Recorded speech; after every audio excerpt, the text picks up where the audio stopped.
আসসালামু আলাইকুম আররাহমাতুল্লাহি ওবারাকাতুহু।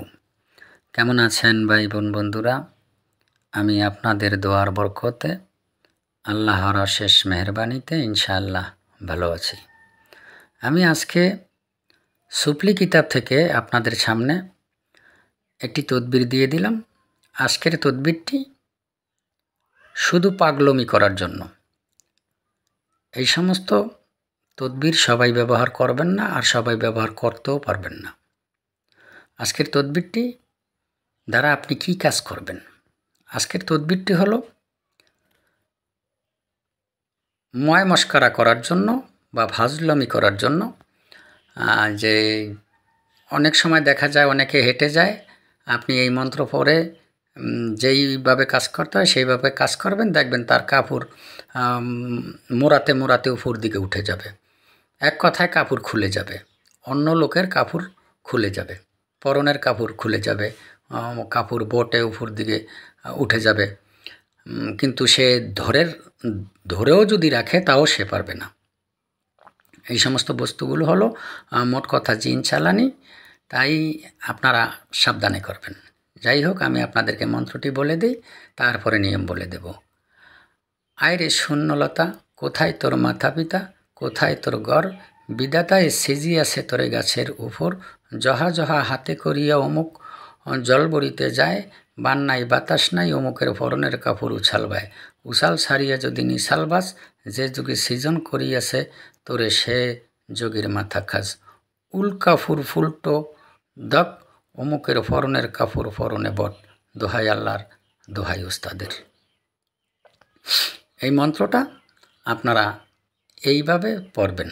তবে নিয়মটা আমি বলে দেই। আপনারা অবশ্যই শূন্যলতা চিনেন। শূন্যলতা গাছের উপরে যেই হলুদ রঙের যেই লতাটা হয় ওটাকে শূন্যলতা বলা হয়। শূন্যলতা এবং মুসিগুনি একটা লতা আছে, মুসিগুনি একটা লতা আপনারা পাবেন। ছোট ছোট বাচ্চাদের মাথায় অনেক সময় সরিষার তৈল ধারা আপনারা মায়েরা দেয়, ওটাকে মুসিগুনি লতা বলা হয়। শূন্যলতা দক্ষিণ দিকে, যেই লতার মুখ দক্ষিণ দিকে এবং ডাইন দিকে ঘুরানো, ওই শূন্যলতার সোয়া হাত, এক হাত সোয়া হাত লতা, এবং মুসিকুনি লতা হলো সোয়া হাত, তাও দক্ষিণ দিকে মোড় দেওয়া। আপনারা দুইটা লতা একটার সাথে একটা কারেন্টের তার যেরকম একটার সাথে একটা পেঁচানো, এরকম একটার সাথে একটা পেঁচিয়ে তারপরে ওটাকে গোল করে ব্যাসলাইট যেরকম হয় এরকম বানিয়ে নেবেন। হাতে যেইভাবে ব্যাসলাইট পরে ওরকম বানিয়ে নেবেন, পোর্সা যেটাকে বলা হয়। এরকম বানিয়ে নেওয়ার পরে আপনি আপনার ডান হাত দ্বারা বাম হাতের ভিতরে ওই পোর্সা বা ব্যাসলাইটের মতো বানিয়ে আপনারা আড়াই গুড়ান দিয়ে বানাবেন, ওইটাকে সোয়া হাতরে আড়াই গুড়ান দিয়ে বানাবেন। তারপরে আপনি আপনার বাম হাতের ভিতরে ধীরে ধীরে ধীরে ধীরে ঢুকাবেন, উপর দিকে ধীরে ধীরে উঠাবেন এবং মন্ত্র পড়তে থাকবেন। আপনি দেখবেন যাহার নাম ওই মন্ত্রের ভিতরে নিবেন তাহার কাপড় ধীরে ধীরে উপর দিকে মোড়াইয়া উঠতেছে, অথচ সে জোর করেও যদি ধরার চেষ্টা করে তাও সে ধরে রাখতে পারবে না, অবশ্যই সে ওই জায়গায় বসে পড়বে। আপনারা অবশ্যই মন্ত্র সিদ্ধ করে নেবেন। মন্ত্র সিদ্ধ করার নিয়ম হলো আপনারা খাল অথবা নদীর পাড়ে দাঁড়িয়ে এক পায়ের উপরে আর এক পাও রেখে আপনি 108 বার মন্ত্র পড়লে আপনার মন্ত্র সম্পূর্ণভাবে সুস্থ হয়ে যাবে।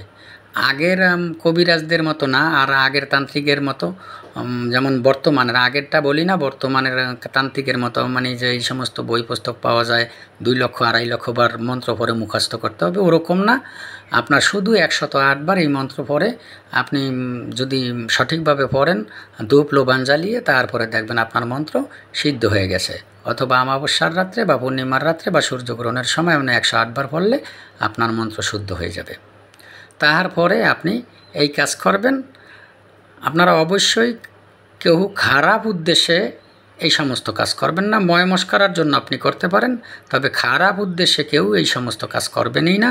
আপনারা কাজ করবেন নিজের শরীর বন্ধ করে কাজ করবেন। আমি শরীর বন্ধ মন্ত্র দিয়ে দেব আপনাদের পরবর্তীতে, আপনারা শরীর বন্ধ করে তাহার পরে কাজ করবেন। ইনশাল্লাহ আপনি দেখবেন যেইভাবে কাজ করছেন সেইভাবে কাজ হয়ে গেছে। কারণ মন্ত্রর শক্তি আছে, অনেক পাওয়ার আছে। অরিজিনালভাবে মন্ত্র হতে হবে, ডুপ্লিকেট মন্ত্র হলে হবে না। আপনারা কাজ করেন, আপনারা মন্ত্রর পাওয়ার দেখতে পাবেন। আপনারা কাজ করেন। যদি দেখেন যে আপনার কাজটি হয়েছে, অবশ্যই আমার জন্য দোয়া করবেন। আপনারা সবাই ভালো থাকবেন, সবাই সুস্থ থাকবেন। আজকের মতো এখানেই বিদায়। আল্লাহ হাফেজ।